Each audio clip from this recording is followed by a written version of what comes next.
Saat ditemukan, korban langsung dibawa oleh aparat polsek setempat dan warga ke puskesmas terdekat. Namun karena kondisi korban yang kritis sehingga nyawa korban tidak tertolong.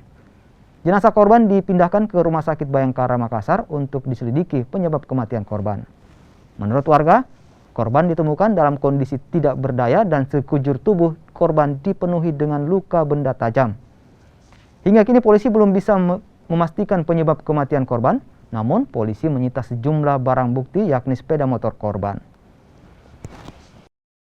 Jadi perlu kami saya pertegas bahwa memang telah ditemukan seorang laki-laki berinisial KA ditemukan oleh warga masyarakat dalam keadaan terluka, kemudian dilaporkan kepada pihak kepolisian. Selanjutnya pihak kepolisian Pak Kapolsek bersama anggota datangi TKP dan melihat korban dan sempat berkomunikasi dan menjelaskan identitasnya.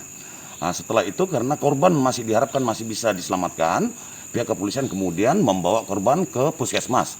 Saat dilakukan pemeriksaan, korban sudah meninggal dunia. Terkait kondisi korban saat itu seperti apa? Apakah benar ada luka senjata tajam atau seperti apa? Dari hasil pemeriksaan memang ada luka-luka dan berbagai barang bukti sudah kita amankan.